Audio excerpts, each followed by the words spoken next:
We are going to talk about distractions and why they become a real problem. You know, browsing the phone too often, spending most of your time watching television, playing video games, or snacking. These things consume time that you could be using for something that you know it can get you closer to your goal. Of course, it's fine to be distracted from time to time. In fact, it can be beneficial to release stress and make you more creative. But distractions become a problem when they are actually happening consistently and they are blocking your progress. And this might be revealing a deeper problem that we are going to identify, dissect, and fix. Simply put, distractions are the easy escape to a situation that creates anxiety, which is usually in situations or tasks where we don't feel comfortable, that require quite an effort and make us feel insecure about the result. Let me explain it with an example. You want to learn a new skill, any skill, like for example, public speaking, the ability of communication in front of a crowd. You know this can open you many doors in the future,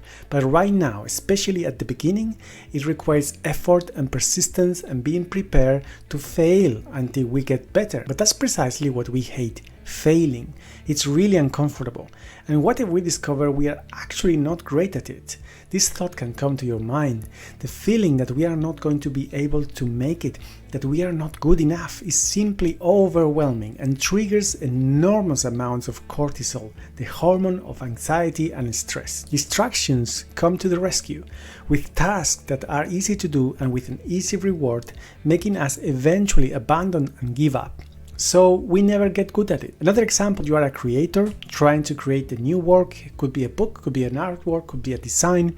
And there is nothing harder than this. You are creating something out of nothing, something that didn't exist before. Again, you can feel the fear of failing, of not being able to achieve it. What if we are not good enough? What if no one likes our work? This also creates the anxiety of not being worthy, causing what is known as a creative blockage that can sometimes last weeks, months, or even years. As you can see, the sense of worthiness is extremely important for us, and when it's threatened, when we feel insecure about the outcome, we get anxious because we link it to our self-worth. Why we are so sensitive when it comes to the feeling of being worthy? And there is an evolutionary reason for it. When we feel unworthy, we somehow think we are going to have less chances of success. That will also impact the amount of people that loves us.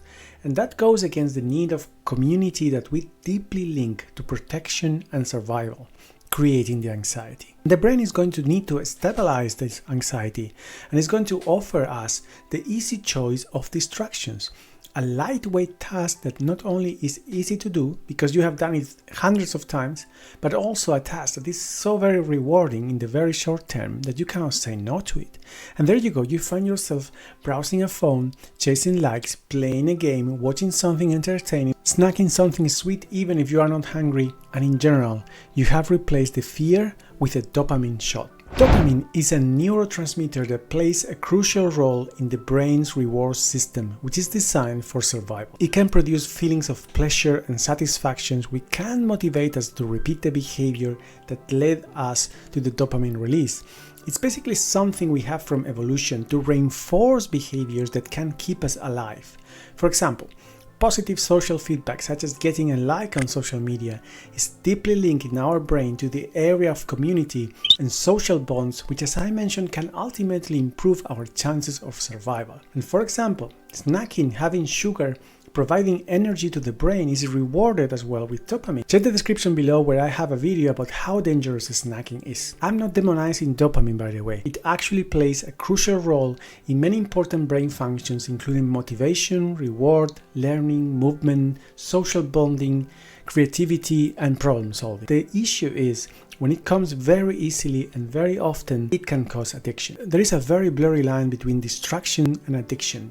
We go to distractions when we feel fear and anxiety, and from time to time, this is a good thing. But the more often we go to them, the more we are addicted to the dopamine reward. You really need to be very vigilant and very aware when you feel you are becoming dependent. Unfortunately, the world is full of temptations that can create a dopamine effect. Never before we had so many temptations around us.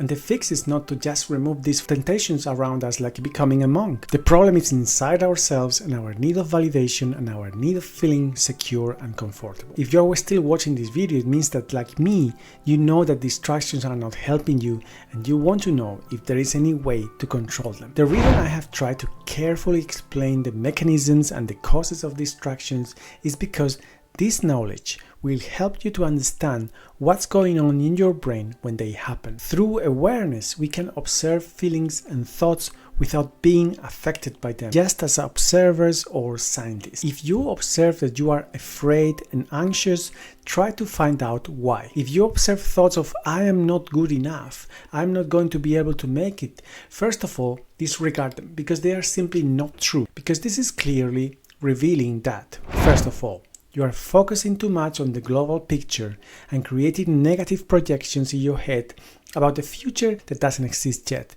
Instead of focusing on the next little step, you are too much on the future and wasting time making conclusions with data that doesn't exist yet or that you're extracting from the past and past experience while you could be already progressing on the step you have here and now available to you. Secondly, you still don't understand failing is part of the game and that you will eventually get better with repetition. So don't take it personally, it's just a process. Result is not the important thing, but the progress. The truth is that you can get really good at anything if you dedicate time for it. And people think that they are gonna get results very quickly, while the truth is that everything takes time and takes effort. If you want to grow on something, you need to overcome the first initial resistance, and that takes effort. And this is pure physics, it's everywhere in life. If you want to move a table, you need to overcome the initial resistance of the table. The table is not going to want to move, it's going to want to stay where it is. But if you want to change the state of this table, you need to keep pushing. And you push until your force is bigger than the resistance force of the table with the ground, and the table will eventually move. The key is to keep pushing, but many people get discouraged when the table doesn't move on the first second. And that's the problem, because they think they have failed and they don't like it. And finally, if you're feeling fearful and anxious, chances are as well that you are not motivated, passionate and enthusiastic enough. When you are really passionate about the task in hand and the potential benefits for you in the long term, fear and anxiety and distractions have less power over you. Successful people rarely fall into the trap of distractions and addictions that steal their time. If you have a successful mindset, you keep the thrill, you keep the passion. When you are passionate about achieving something, about growing skills, a new project, a new business, a new idea, a new work of art, fear and anxiety go away because love and fear are opposites.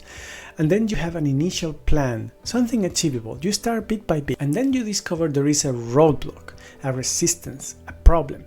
You don't know what to do next, but you research about it and you find a workaround, and every day you repeat this over and over again. The initial resistance will be high because you are trying to change the state of something, and it's the same as physics. You need to keep pushing. At some point, resistance is so little because you are skilled, because you trust in yourself, and you gained ability to accomplish the task, that with the same amount of push, you start getting insane amount of results. And if you like how this sounds and what this channel is about, if you resonate and vibrate with these ideas, subscribe and join our community of creative thrivers. Don't forget to press like if you like this video, it will help our community to grow. And thank you, good thrive, and see you in the next video.